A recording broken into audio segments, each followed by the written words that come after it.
Sociedad Bíblica de México presenta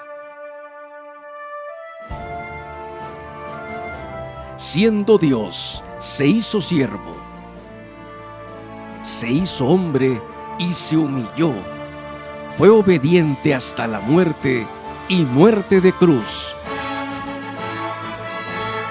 Por lo cual Dios lo exaltó hasta lo sumo y le dio un nombre que es sobre todo nombre, para que en el nombre de Jesús se doble toda rodilla de los que están en los cielos y en la tierra y debajo de la tierra,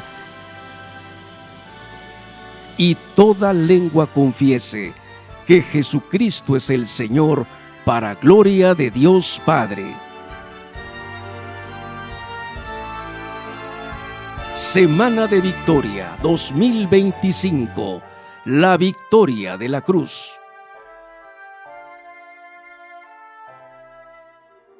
Hola, es un privilegio celebrar juntos Semana Santa. La resiliencia es la capacidad de una persona o comunidad para adaptarse positivamente a las situaciones difíciles. Desde una perspectiva bíblica, la resiliencia puede entenderse como la capacidad de mantenerse firme ante las pruebas y dificultades de la vida, confiando en la gracia y en las promesas de Dios. Esta resiliencia no depende de la fortaleza humana, sino en la dependencia de Dios. Por lo tanto, al confiar en Él y mantenernos firmes en su palabra, podemos superar las pruebas de la vida y crecer y experimentar la paz que solo Él puede dar. El ejemplo supremo de esta entrega y la confianza lo encontramos en nuestro Señor Jesucristo, quien siendo Dios se hizo siervo, se hizo hombre y se humilló. Fue obediente hasta la muerte y muerte de cruz. Por lo cual Dios lo exaltó hasta lo sumo y le dio un nombre que es sobre todo nombre, para que en el nombre de Jesús se doble toda rodilla de los que están en los cielos y en la tierra y debajo de la tierra, y toda lengua confiese que Jesucristo es el Señor, para la gloria de Dios Padre. Su obediencia nos muestra que la fortaleza radica en rendirse a la voluntad de Dios. Es por esto que en esta semana de victoria, la victoria de la cruz, estaremos transmitiendo la palabra de Dios por medio de conferencias, participaciones musicales a través de nuestro canal de YouTube. Te invitamos a seguirnos y a compartir esta programación del lunes 7 al domingo 20 de abril a las 10 de la mañana. Recordemos juntos que este evento que sigue cambiando la historia del mundo, tu historia, te esperamos pues para que juntos celebremos Semana de Victoria 2025. Que Dios te bendiga. Les damos la más cordial bienvenida a un programa más de Semana de Victoria, la victoria de la cruz, lecciones de resiliencia espiritual. El tema de hoy es el clamor de la cruz, resiliencia en la soledad espiritual, basado en Mateo 27:46. Dios mío, ¿por qué me has desamparado? Qué bendición poder compartir con familiares, amigos, compañeros de trabajo el mensaje de salvación a través de estos programas especiales. Tenemos la certeza de que el Evangelio es un mensaje de vida y esperanza en medio de un mundo caído por el pecado. Con esto damos inicio a nuestro programa.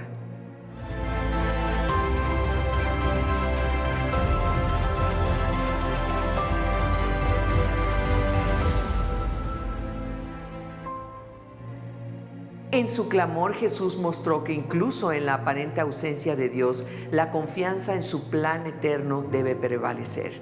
Le damos la bienvenida al reverendo Ernie Walter Seibert, director ejecutivo de la Sociedad Bíblica de Brasil, quien nos ayudará a entrar con más detalle en este tema. Hola, estimadas amigas y amigos de México.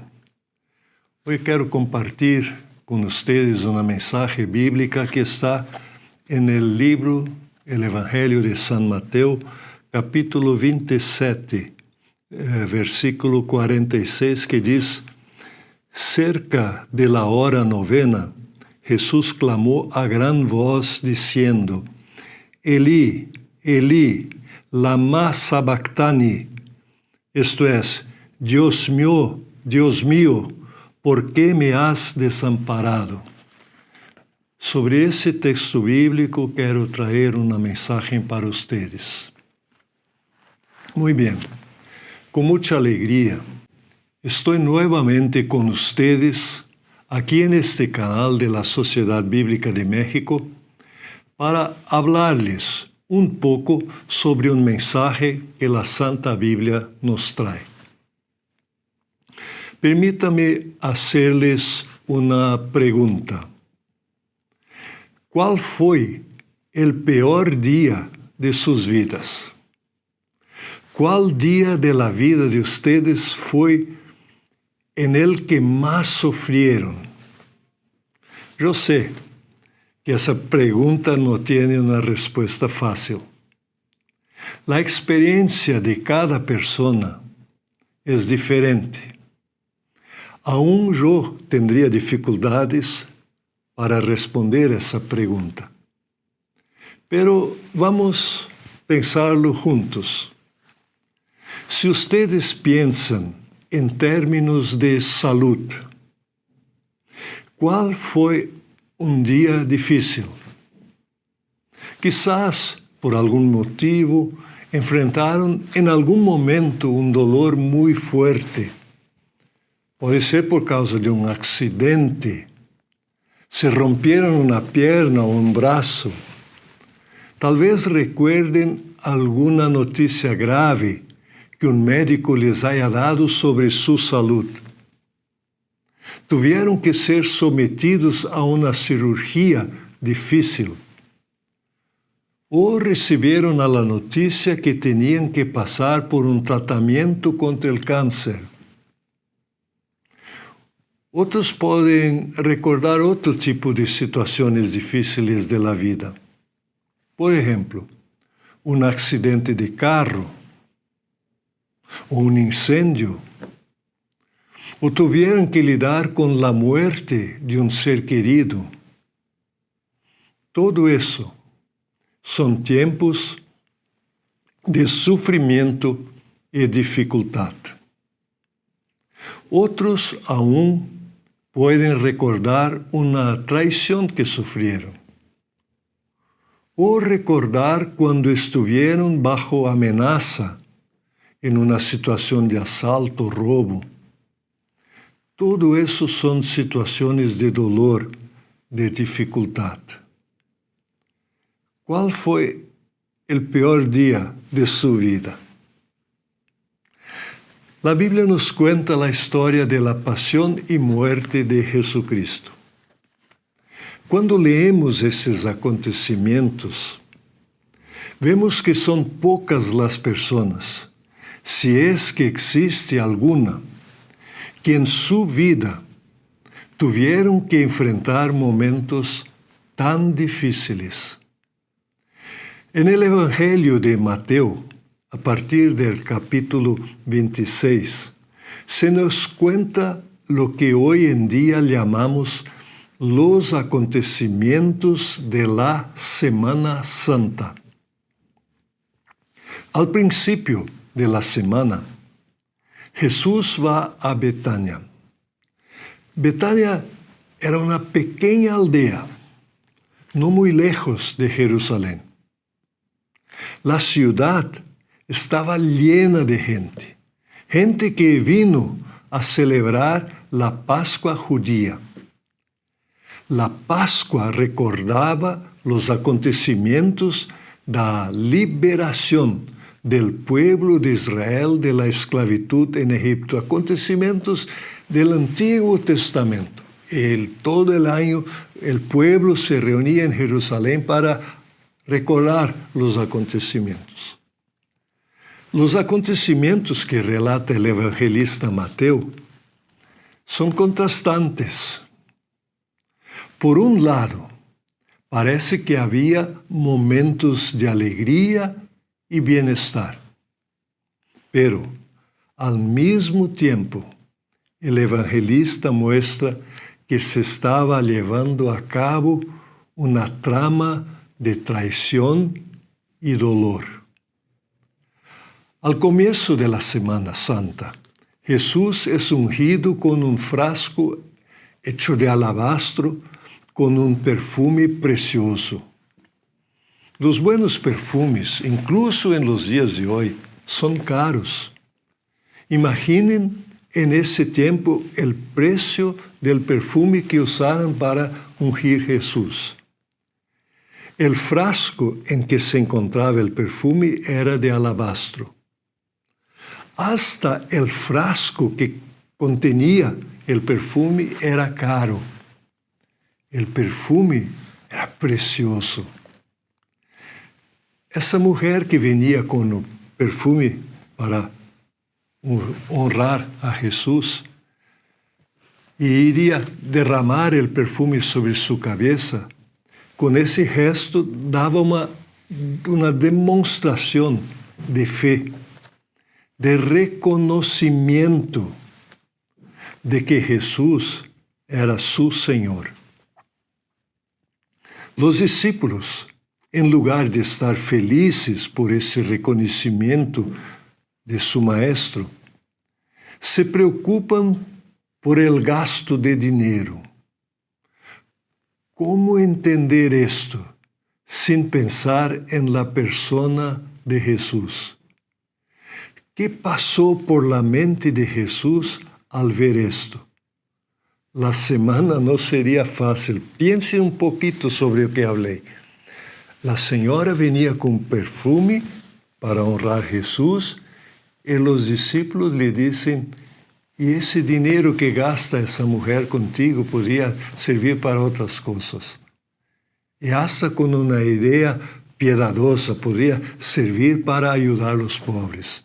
¿Qué se pasó en la cabeza de Jesús? Mientras tanto, uno de los discípulos, Judas, prepara el plan de traición que terminaría con la prisión y muerte de Jesús. Todo eso también involucraba dinero, traición y dinero. Muchas veces van de la mano. Esa Semana Santa, Jesús, en el Jueves Santo, aún instituyó la Santa Cena. La Santa Cena es uno de los legados más preciosos de Jesús para sus discípulos.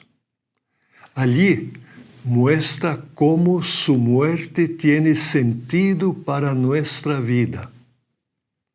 Por la muerte de Jesús, nosotros tenemos salvación.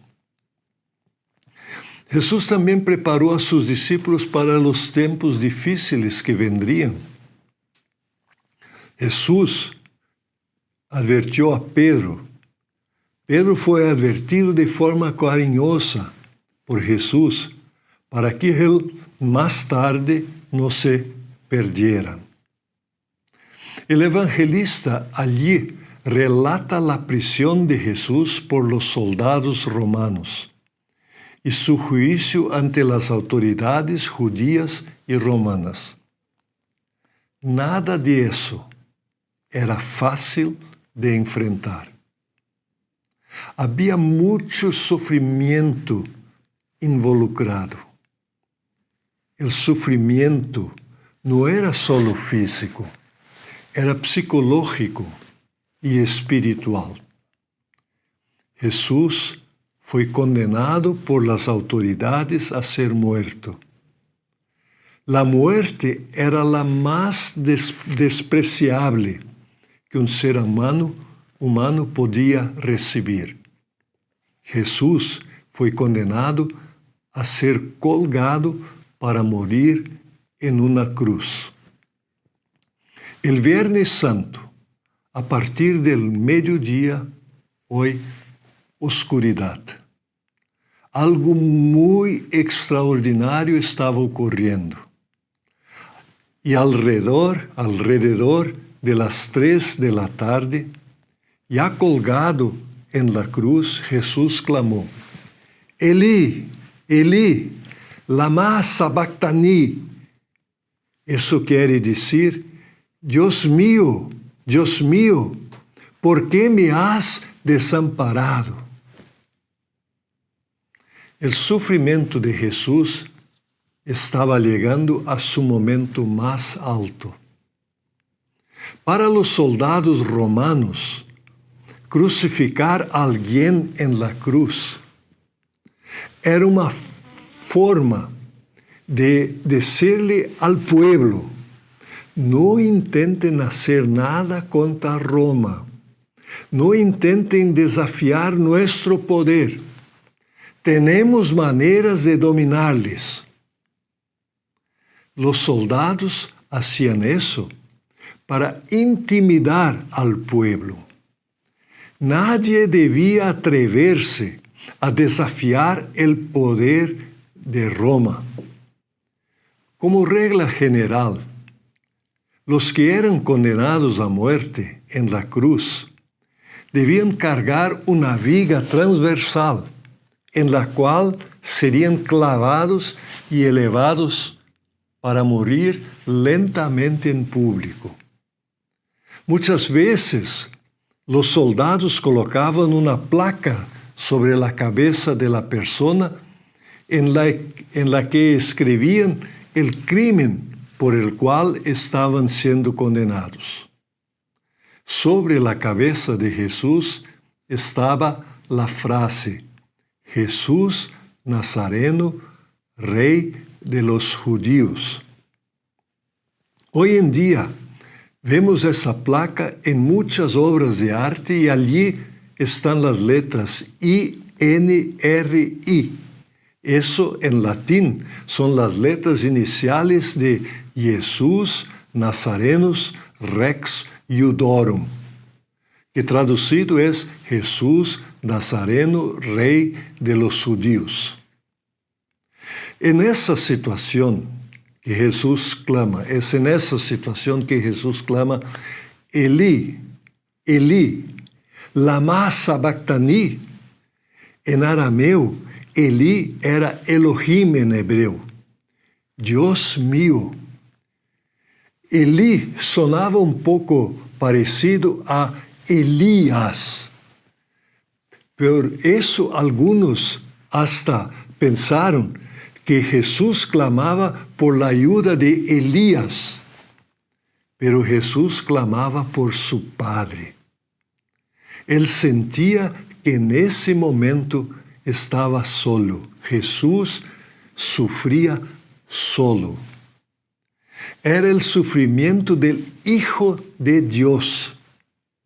El sufrimiento que Él tenía que atravesar para salvar a la humanidad de sus pecados. Jesús estaba sufriendo también por mí y por ti. No hay otro episodio de mayor sufrimiento en la historia de la humanidad. Él, Jesús, enfrentó todo con obediencia a Dios, confianza en Dios y amor por la humanidad.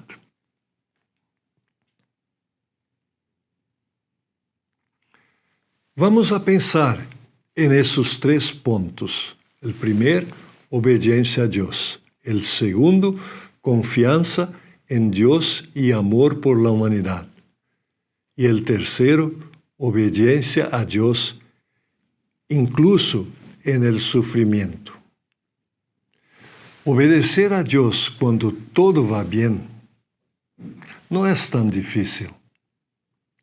Si tenemos salud, si tenemos dinero para pagar las cuentas, si tenemos una casa para abrigarnos, si reconocemos que todo eso viene de Dios, Entonces, aparentemente es fácil obedecer su voluntad. Pero, cuando algo nos falta, o cuando tenemos que enfrentar sufrimiento, entonces se vuelve más difícil obedecer a Dios. Jesús tenía una misión que cumplir. Fue enviado por su Padre para salvar a la humanidad. Esta misión, aunque importante y noble, implicó muchas veces dolor y sufrimiento. Eso era lo que Jesús estaba viviendo en ese momento. Y aún así, Jesús no abandonó la misión. Obedeció a Dios, incluso en el sufrimiento. Jesús continuó adelante. Amigas y amigos, en nuestra vida también enfrentamos dolor y sufrimiento. ¿Cuántas personas en el momento del dolor y el sufrimiento quieren rendirse y dejar de seguir a Dios? ¿Cuántos dicen que no creen en Dios precisamente porque no entienden el sufrimiento, las dificultades? Algunas veces has oído a alguien decir que no cree en Dios porque hay tanto sufrimiento en el mundo. Algunas veces has oído a alguien decir que no va a la iglesia para servir a Dios porque tuvieron alguna decepción con cristianos. Muchas personas no quieren seguir a Dios, no quieren obedecer a Dios porque piensan que Dios debería quitarles el sufrimiento de la vida. Jesús, en esa historia, nos da un gran ejemplo. Seguir con Dios, incluso en el momento del sufrimiento. Dios no nos abandona en el sufrimiento. Si no entendemos lo que está sucediendo, no significa que Dios no está a nuestro lado. Dios es tan grande y tan bueno que podemos confiar en Él siempre. Podemos obedecer siempre a Dios. Y ahí vamos al otro punto. Confianza en Dios en el sufrimiento. Una de las lecciones que Jesús nos dio allí en la cruz fue confiar en el Padre Celestial. Jesús confiaba en Dios. Por eso continuaba obedeciendo. Confiar en Dios significa creer que Él es más grande que nosotros. Confiar en Dios significa entender que Él sabe más que nosotros. Cuando no entendemos lo que está sucediendo, no significa que Dios nos ha abandonado. Dios es Dios siempre y nosotros podemos confiar en Él siempre. La confianza en Dios cambia nuestra manera de ser. Si sin Dios tenemos miedo, con Dios no necesitamos temer nada. Si sin Dios estamos inseguros, con Dios nos sentimos respaldados en todas las situaciones. Cuando confiamos en Dios, podemos mirar la vida y el futuro con confianza. Jesús mantuvo la confianza en medio del sufrimiento. El tercer punto, amor por la humanidad. Resiliencia en medio del sufrimiento.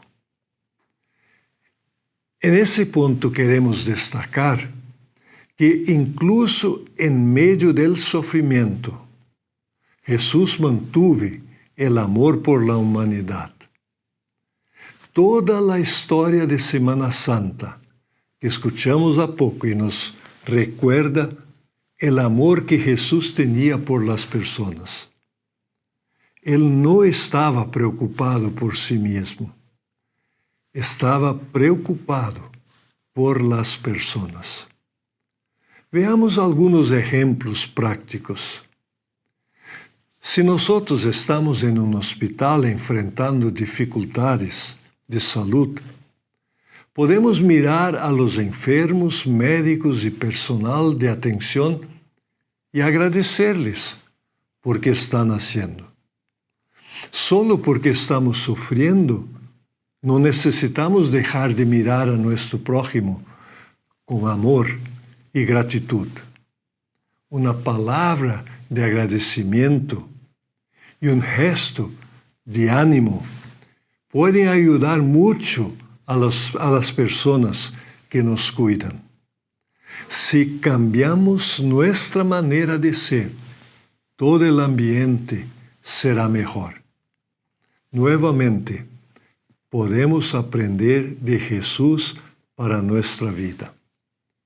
Queridas amigas y amigos, recapitulando lo que hemos visto hoy, en la Semana Santa aprendemos mucho sobre la vida, especialmente para los momentos de sufrimiento. El sufrimiento es una experiencia difícil para cualquier persona, pero Jesús, que enfrentó el sufrimiento para darnos salvación, nos enseña algunas lecciones. En el sufrimiento no debemos abandonar a Dios. Incluso en medio del sufrimiento, podemos y debemos seguir obedeciendo a Dios. Esa fue la primera lección que aprendimos. La segunda lección que aprendimos es que el sufrimiento no es razón para dejar de confiar en Dios. Dios sabe más que nosotros y Dios nos ama. Puede que no entendamos lo que está pasando, pero no debemos perder nuestra confianza en Dios. Y finalmente, vimos que, incluso en medio del sufrimiento, no debemos dejar de mirar a nuestro prójimo con amor. Tratar bien a las personas mientras sufrimos ayuda a disminuir nuestro sufrimiento. Que Dios los bendiga más y más. Que la celebración de otra Pascua renueve nuestra fe en el Salvador Jesucristo y nos guíe para vivir una vida de obediencia y confianza en Dios. Un abrazo y cariño a todos ustedes. Que Dios los bendiga mucho. Bendecimos y agradecemos a nuestro amigo el reverendo Ernie Walter por su participación. Gracias por seguir con nosotros y les invitamos a compartir el mensaje a sus contactos de redes sociales.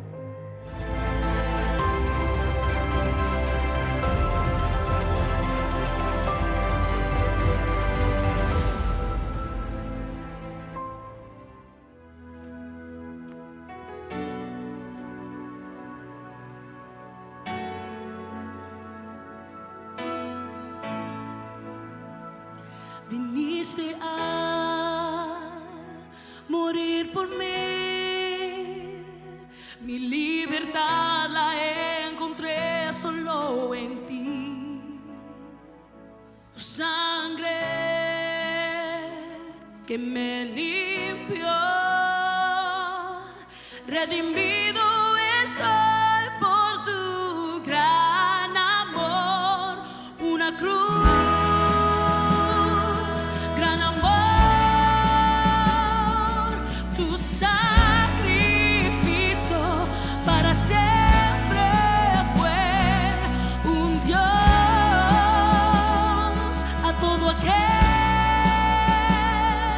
que crean la cruz, que crean su amor en fe.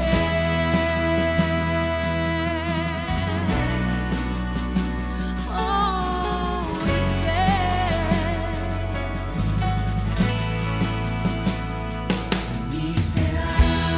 Oh, veniste a morir por mí, mi libertad la encontré solo en ti. Tu sangre que me limpió, redimido estoy por tu gran amor. Una cruz, gran amor, su sacrificio para siempre fue un Dios a todo aquel que crea la cruz, que crea su amor. Una cruz, gran amor, su sacrificio para siempre fue un Dios a todo aquel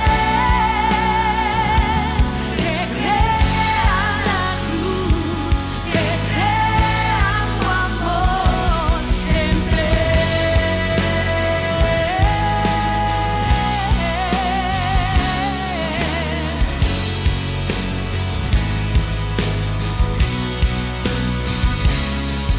Inmenso amor nos entregas, que limpia mi corazón.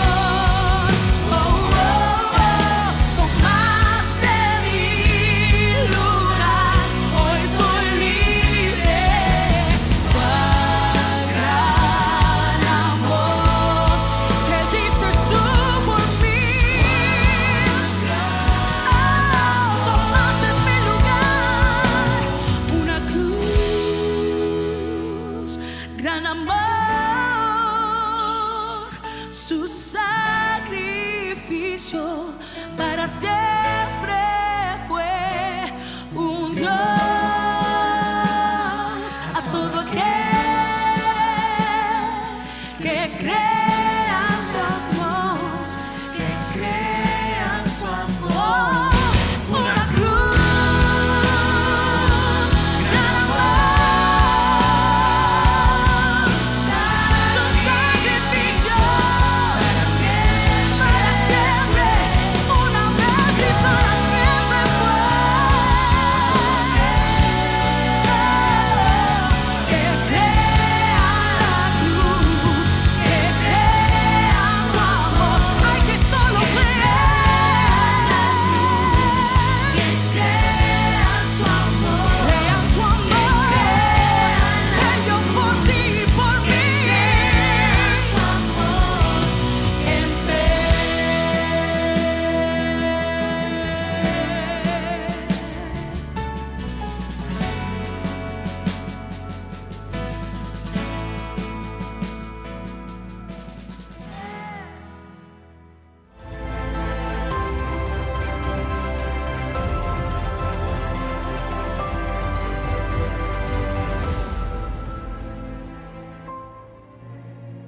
En Mateo 27:46 Jesús se siente abandonado por Dios. Sin embargo, incluso en el corazón de esta angustia, Jesús sigue llamando a Dios mi Dios, demostrando su fe inquebrantable y su confianza en la bondad y el amor de su Padre. Para seguir reflexionando en este pasaje, le damos la bienvenida al licenciado Marco Vinicio, director de Relaciones Internacionales para Latinoamérica y el Caribe de Sociedades Bíblicas Unidas. En nombre de las Sociedades Bíblicas Unidas, estamos enviando un gran saludo a cada uno de ustedes que en esta oportunidad nos estamos enlazando en el Espíritu, aprovechando la tecnología, las redes y a la distancia para unirnos a esta semana de la victoria, de la cruz, a la victoria, ¿no? El poder de Dios, el poder de su resurrección que Dios ha puesto disponible para todos nosotros. Y en esta serie de reflexiones en las cuales vamos a participar con diferentes expositores, yo quiero iniciar primero dando gracias a Dios y dando gracias al Señor por la obra bíblica que la Sociedad Bíblica de México está realizando en esta gran república, alcanzando a todos los rincones del país. Es extraordinario lo que está sucediendo, trabajando para que ningún mexicano se pierda y para que todos, en todos los hogares de la nación mexicana y aún más allá de sus fronteras, donde haya un mexicano, ahí la palabra del Señor esté disponible para cada uno de nosotros, en el idioma de nuestro corazón también, porque hay un esfuerzo extraordinario de traducción de la Biblia que se está realizando y también haciéndola accesible a través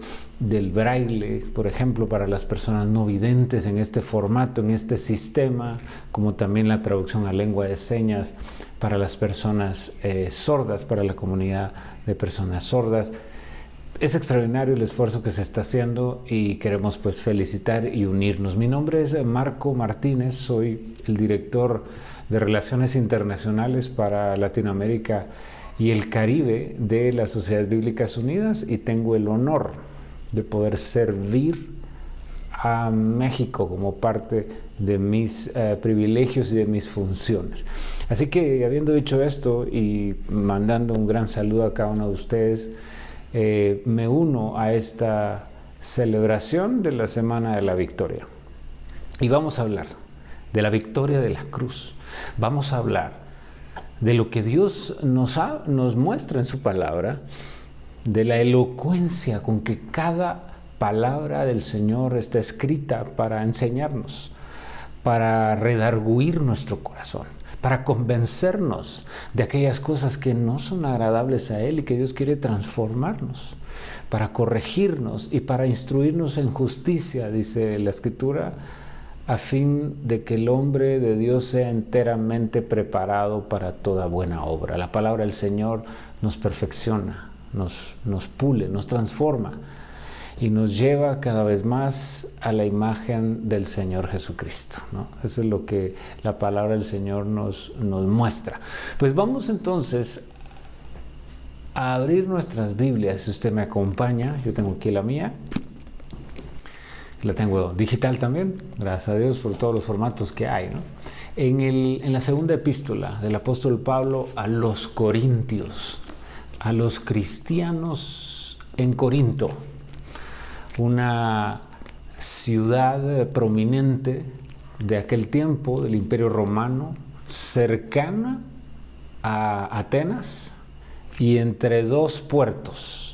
Tenía una ubicación geográfica formidable y por lo tanto, por tener ese acceso al comercio entre dos puertos, era una ciudad muy próspera, una ciudad que era de alguna forma casi una preferencia del Imperio Romano y también de toda la jerarquía de las élites. Era una ciudad renombrada, una ciudad que tenía mucho estatus. Se celebraban los Juegos, lo que ahora conocemos como los Juegos Olímpicos. Habían muchas disciplinas, habían muchos también filósofos, de los que se le llaman los sofistas, grandes pensadores que eran expertos en el arte de la retórica. Había toda una estructura jerárquica y la gente más importante podía acceder a ciertas élites para poder mantener su estatus social, ¿no? O sea, eso era una de las realidades que enfrentaban los cristianos de ese momento y la iglesia naciente que Pablo había visitado y de la cual había fundado también y con la cual tenía un vínculo espiritual muy fuerte. Pero nos ubicamos en la segunda epístola del apóstol Pablo a los Corintios y vamos a leer el capítulo 12. Y dice así: Verso 7. Y para que la grandeza de las revelaciones no me exaltase desmedidamente, me fue dado un aguijón en mi carne, un mensajero de Satanás, que me abofetee para que no me enaltezca sobremanera, respecto a la cual 3 veces he rogado al Señor que lo quite de mí. Y me ha dicho: bástate mi gracia, porque mi poder se perfecciona en la debilidad. Por tanto, de buena gana me gloriaré más bien en mis debilidades, para que repose sobre mí el poder de Cristo. Por lo cual, por amor a Cristo, me gozo en las debilidades, en afrentas, en necesidades, en persecuciones, en angustias. Porque cuando soy débil, entonces soy fuerte. ¡Wow! Un pasaje extraordinario, casi paradójico, casi contrastante, pero nos está mostrando algo muy importante. Pablo sabía, el apóstol Pablo sabía que la iglesia en Corinto estaba envuelta, estaba en medio de una ciudad llena de perdición, llena de paganismo, llena de prosperidad, llena de proyecciones de estatus social, de imagen, de ego, de orgullo, ¿no? De soberbia, de arrogancia, de la grandeza humana, del imperio, de los ejércitos, de las élites, de tantas cosas que la misma epístola nos muestra, tanto la primera como la segunda. Pero la segunda tiene unas condiciones de las cuales yo quiero reflexionar con usted brevemente en estos minutos que tenemos. Y es que la segunda epístola, segunda de Corintios, como normalmente le decimos o nos referimos a ella, es una epístola cargada de emotividad, cargada de una expresión sincera. Usted sabe que nosotros podemos analizar las cosas cuando alguien nos pregunta, cuando alguien nos agarra, como dicen, a quemarropa, ¿no? A boca de jarro, la pregunta es inmediata: ¿qué piensa usted sobre esto? Muchas veces, si no se piensa mucho, la respuesta es como más sincera. Entre más rápido lo primero que hay en nuestro corazón y la respuesta es más espontánea, es mucho más creíble, digámoslo de esta forma, ¿no? Esos son experimentos que se han hecho y que quizás si alguien quiere desviar la verdad, mentir, ¿no? o suavizar algo sin decir la realidad de lo que piensa, pues entre más tiempo lo analiza y se tarda más en responder, más elaborada la respuesta y más puede tender a no ser sincera. Entonces, muchas veces las emociones sacan de nuestro corazón cosas que tenemos, que pensamos, pero que generalmente van a salir de manera rápida y generalmente van a ser muy sinceras, ¿no? Claro que la Escritura nos invita siempre que la sabiduría es pensar antes de hablar, por supuesto, ¿no? Cuidar que nuestras palabras sean agradables, sean como manzanas de oro con figuras de plata, son las palabras dichas como convienen, dice o cuando convienen, el proverbio, ¿no? Sin embargo, vemos entonces al apóstol Pablo en su emotividad, hablando de lo que sinceramente sentía, y lo expresa en esta carta. En diferentes partes encontramos una riqueza y una emotividad también de la expresión humana del apóstol Pablo, diría yo, que de alguna forma el Espíritu Santo utiliza, porque Dios también usa nuestras emociones, ¿no? Y la Biblia nos muestra al Señor Jesús expresando sus emociones humanas sobre la tierra en su ministerio terrenal, ¿no? El Señor se cansó, el Señor lloró, el Señor se regocijó, saltaba de alegría, el Señor se sonreía, etcétera, ¿no? El Señor se enojó en el templo. O sea, vemos muchas. Incluso el Señor se deprime en el monte de Getsemaní. Así que lo vemos en diferentes momentos, ¿no? Y el Señor expresando sus emociones humanas. Dios ha puesto emociones en ti y en mí para que sean expresadas, pero también nos invita a que con sabiduría las podamos utilizar. Y lo que ahora se conoce como la inteligencia emocional es algo que la Escritura nos muestra, repito, en el libro de Proverbios de manera muy elocuente. Bien, pues el apóstol Pablo expresa sus emociones de una forma muy clara, muy marcada. Pablo está tratando de enseñarle a su iglesia, a los cristianos gentiles que vivían en Corinto, y de alguna forma nos está hablando a nosotros hoy para que cuidemos de ello. Pablo está mostrando en este pasaje que estamos analizando del capítulo 12 de 2 de Corintios, el peligro de caer en reposar en la fuerza humana, el peligro de dejarse llevar por esa demostración de sabiduría, de elocuencia humana, sin considerar el corazón, el deseo de Dios de mostrar en nuestra vida también su poder, pero no como el mundo lo muestra, no en el despliegue, por ejemplo, de los ejércitos del mundo, que hacen sus desfiles cada cierto tiempo mostrando su armamento, mostrando la milicia, mostrando la cantidad de activos o de reservas militares, soldados en formaciones impresionantes,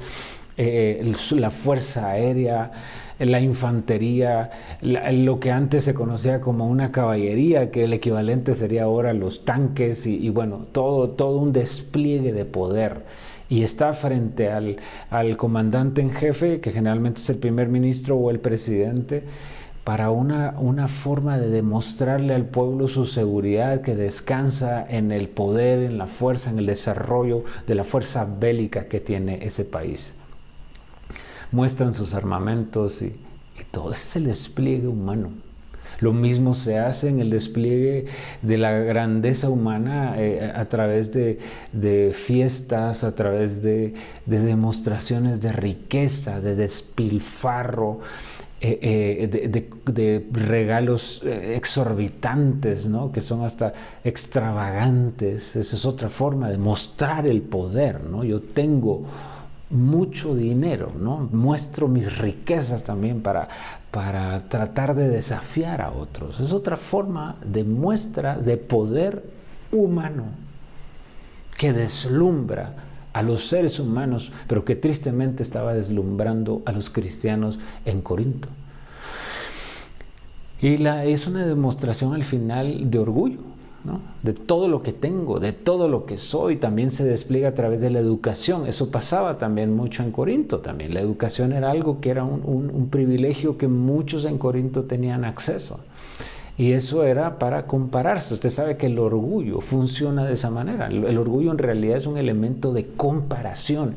Y en la comparación lo que deseo es demostrarle al otro que yo tengo más, ¿no? Que yo quiero lo que él tiene y quiero demostrarle que lo mío es mejor, que yo soy superior. Es una posición constante de una sed, de codicia, ¿no? Entonces todo eso deslumbraba a los corintios. A los cristianos en Corinto, ¿no? A los corintios en ese momento. Y esa es la demostración de poder humano, ¿no? Mostrar nuestras fortalezas, mostrar nuestra grandeza, mostrar nuestro orgullo, alimentar nuestro ego. Y no digamos hoy en día a través de las redes sociales en una pantalla de cristal como esta, ¿no?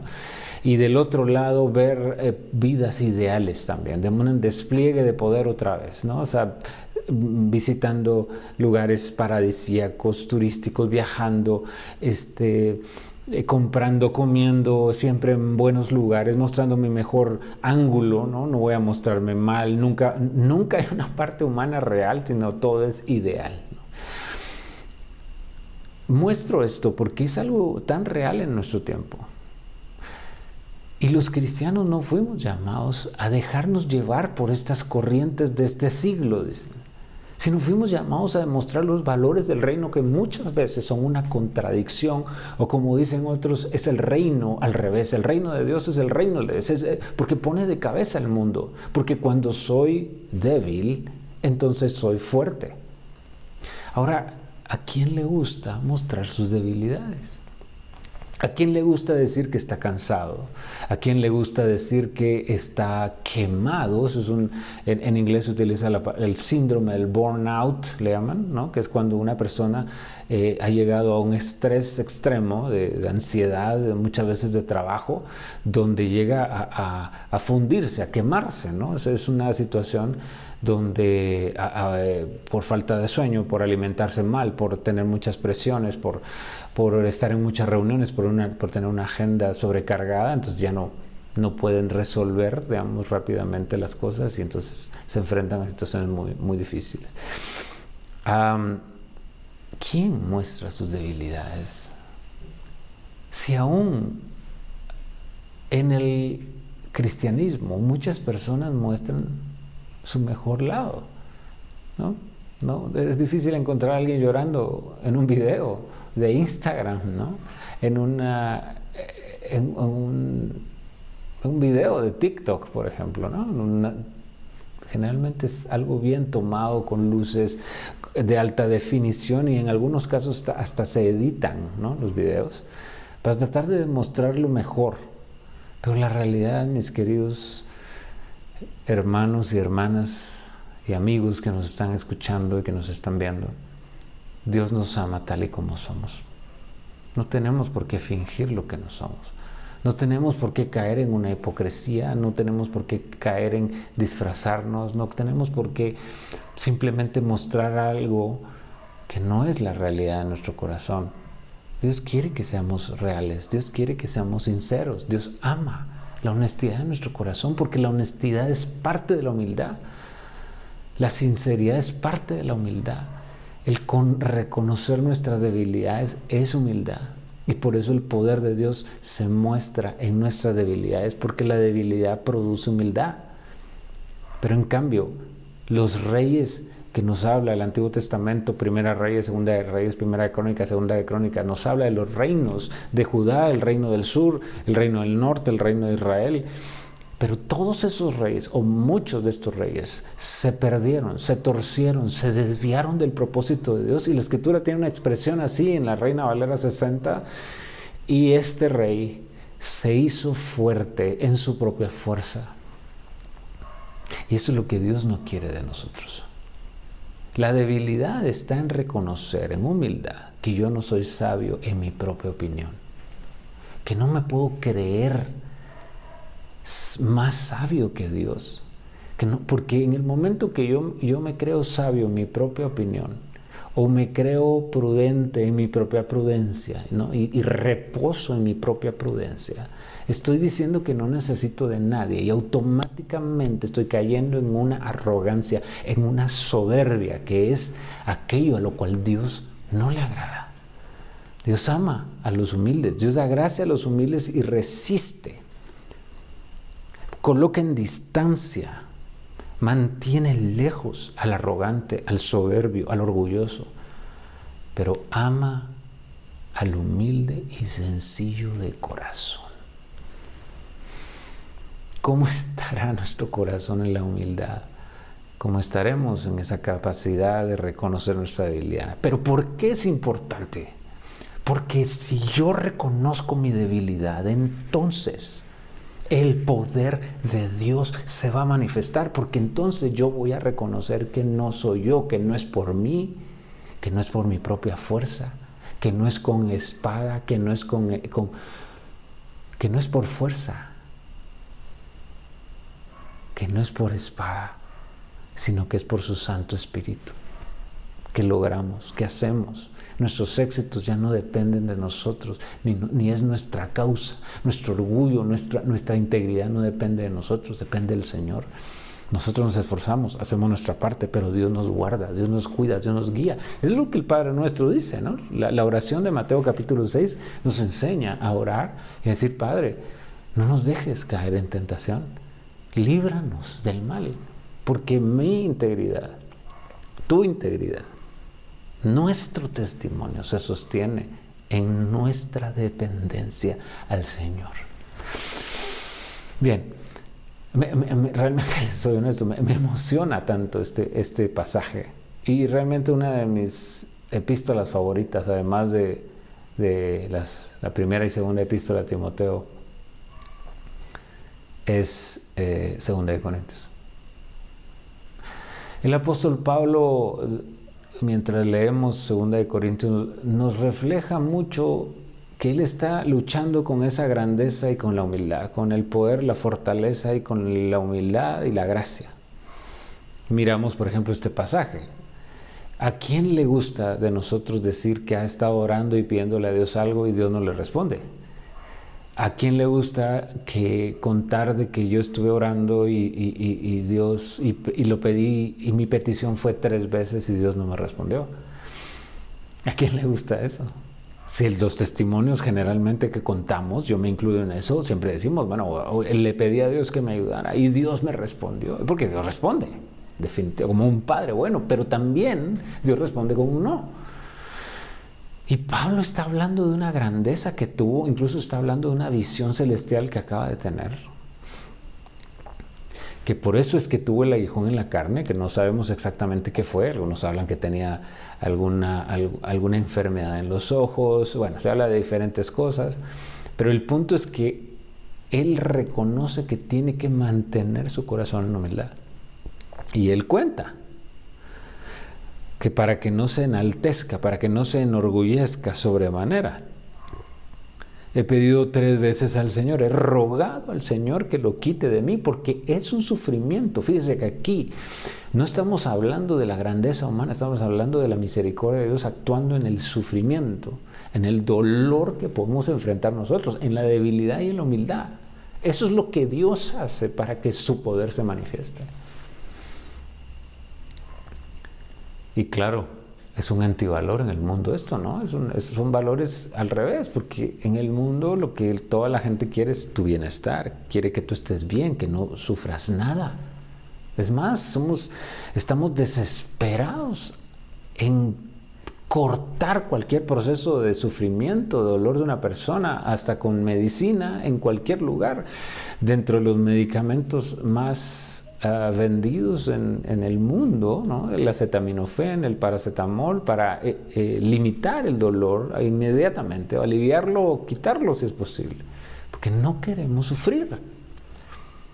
Pero yo quiero finalizar mostrándole que Dios se identifica con nosotros en el sufrimiento. La Escritura lo describe al Señor Jesucristo en el libro de Isaías como el siervo sufriente experimentado en quebrantos. ¿Alguno de ustedes, alguno de nosotros está sufriendo? Está experimentando un dolor del cual está pidiendo al Señor: Señor, por favor, deténlo. Señor, por favor, quítame este aguijón, quítame este dolor, quítame esta situación que estoy sufriendo, la estoy viviendo. Para, Señor, deténlo, por favor, ¿no? Eso es lo que decía Pablo. Y Dios le dice que no, bástate, mi gracia es suficiente, porque mi poder se va a mostrar, se va a hacer evidente, se va a completar, se va a perfeccionar en tu debilidad. Dios está presto para actuar, pero no va a actuar en el orgullo humano, en la prudencia humana, en la fortaleza humana, en la demostración y despliegue de nuestro poder y de nuestras riquezas, de nuestras fortalezas humanas, de nuestro gran carisma, de nuestra gran educación. No, la grandeza humana está en la grandeza de Dios escondida, que se evidencia y se muestra cuando estamos en debilidad. Y esto nos plantea un buen desafío para todo cristiano que es discípulo de Jesús.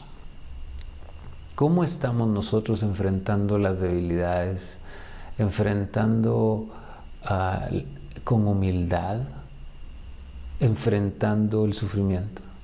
El sufrimiento produce paciencia. La paciencia, carácter probado. Dios quiere un carácter probado de nosotros. Y el sufrimiento también purifica nuestro corazón, purifica nuestra alma. El sufrimiento en Dios tiene un propósito y produce arrepentimiento también. Nos enseña, aprendemos, somos transformados, que de otra manera no podríamos comprenderlo. Pero ¿cómo estamos los cristianos ahora enfrentando esto? Se habla de esa expresión famosa, un cristiano light. Algunos otros hablan de cristianoides. Son expresiones un poco fuertes, ¿no? Pero Segunda de Corintios es realmente una carta para identificarse con los sufrimientos y los dolores, para comprender cómo Dios actúa, para tener la esperanza de que Dios nos va a transformar, que es lo que anhelamos. Ese es el poder de Dios, el poder de su resurrección, el poder de la cruz. Pero para llegar a la resurrección y ver la victoria, tenemos que atravesar por la cruz. No podemos saltarlo, que es lo que todos quisiéramos. Alguien me decía, ahora hay cristianos que dejan una congregación, que dejan incluso su fe, porque el líder, el pastor, el líder espiritual, el líder de la iglesia, de la comunidad de fe, no lo saludó.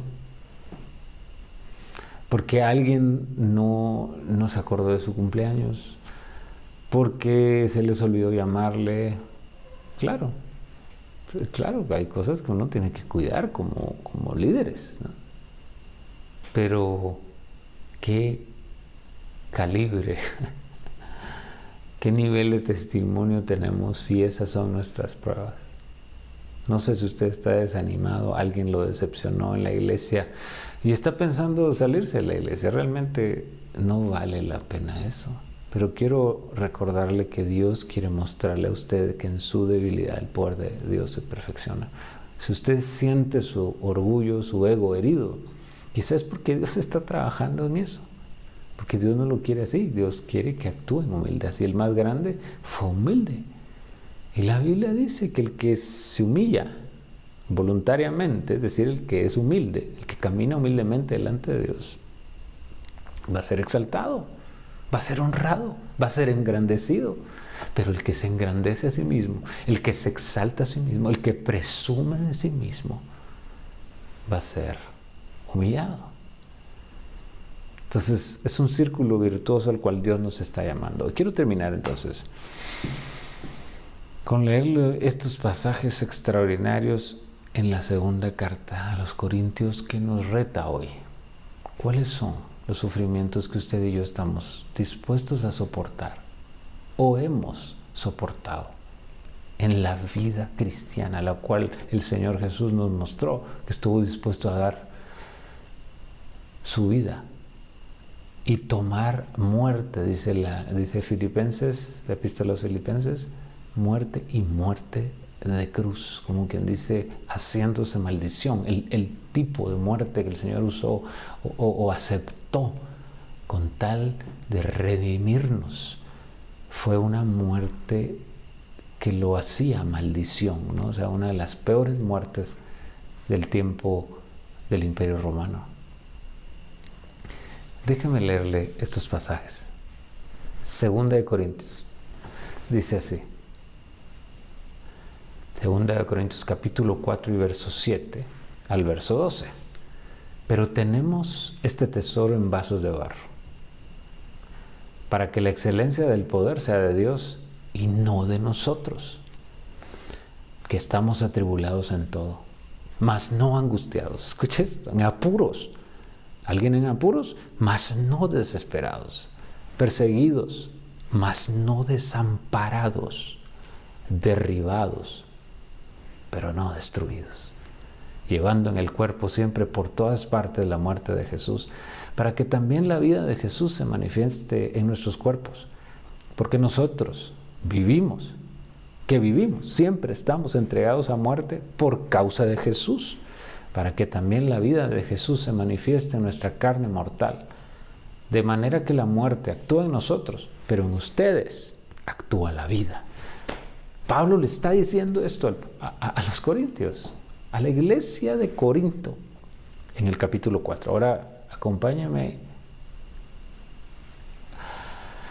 al capítulo 6, verso 10, 2 de Corintios 6 y verso 10, dice: no damos a nadie ninguna ocasión de tropiezo para que nuestro ministerio no sea vituperado. Antes bien, nos recomendamos en todo como ministros de Dios. Escuche esta lista: en mucha paciencia, en tribulaciones, en necesidades, en angustias, en azotes, en cárceles, en tumultos, en trabajos, en desvelos, en ayunos, en pureza, en ciencia, en longanimidad, en bondad, en el Espíritu Santo, en amor sincero, en palabra de verdad, en poder de Dios, en armas de justicia, a diestra y a siniestra, por honra y también por deshonra, por mala fama, por buena fama, como engañadores, pero veraces, como desconocidos, pero bien conocidos, como moribundos, mas aquí vivimos, como castigados, mas no muertos, como entristecidos, mas siempre gozosos, como pobres, mas enriqueciendo a muchos, como no teniendo nada, mas poseyéndolo todo.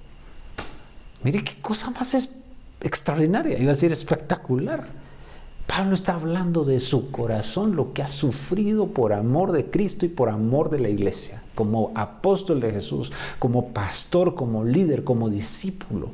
Pablo se demuestra allí, sus cartas, sus credenciales las está expresando. Por eso le digo, la emotividad está en él, porque lo están desafiando, están cuestionando su llamado, si es genuino o no. La iglesia en Corinto lo afrentó de esa manera y él está respondiendo de esta forma. Y termino acá.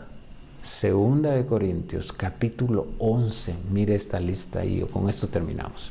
Dice: pero si los otros se atreven a jactarse, también yo me atreveré, aunque esto sea una locura. ¿Son ellos hebreos? Yo también. ¿Son israelitas? Yo también. ¿Son descendientes de Abraham? Yo también. ¿Son siervos de Cristo? Yo lo soy más que ellos. Aunque al decir esto hablo como un loco. Yo he trabajado más que ellos, me han encarcelado más veces que a ellos, he sido azotado más que ellos y muchas veces he estado en peligro de muerte.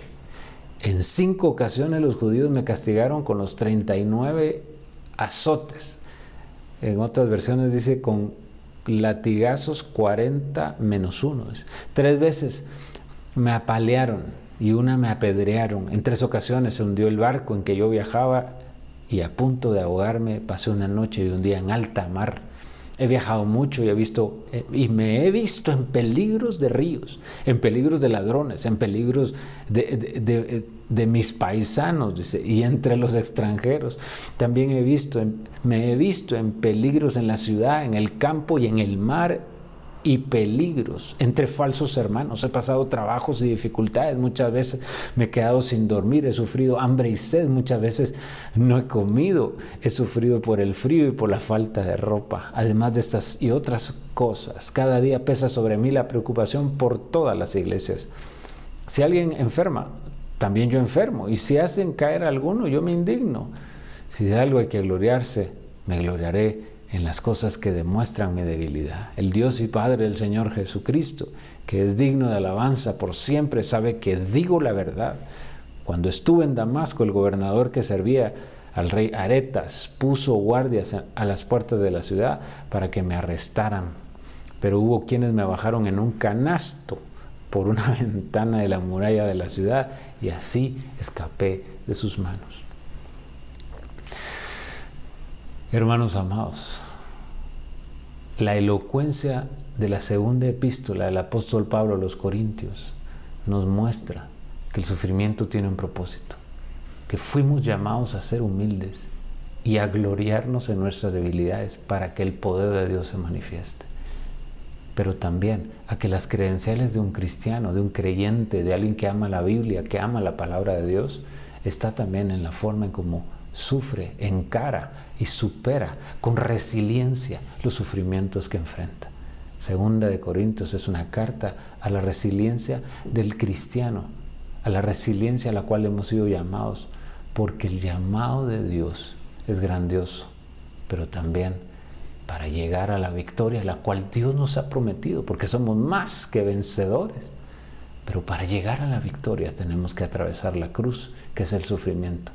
Y entonces la gracia de Dios se derramará sobre nosotros para que podamos accesar al poder que brotó de su resurrección.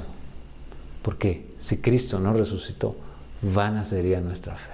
Pero hoy celebramos la muerte, pero también la victoria de la resurrección de Cristo sobre la muerte y el pecado.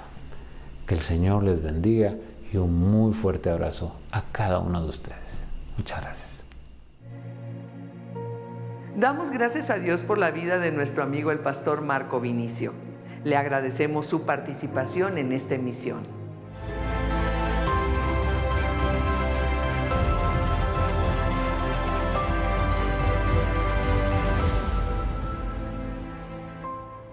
La familia es el núcleo de la sociedad y el núcleo de la familia tiene que ser Dios. Por eso te presentamos la Biblia de mi familia.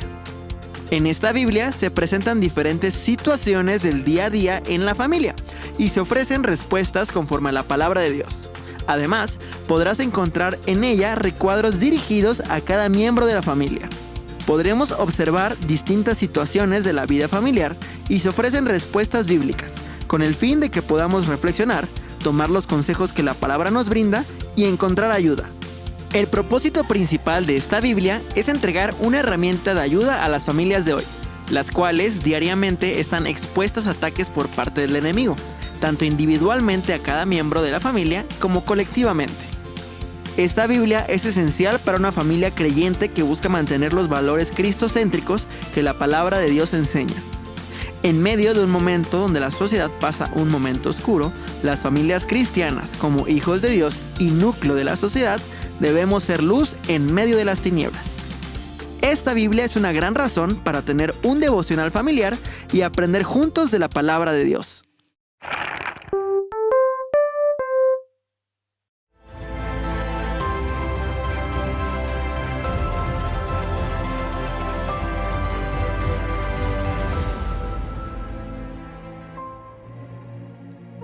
Es así como damos por terminada esta emisión. Esperamos que haya sido de edificación para su vida.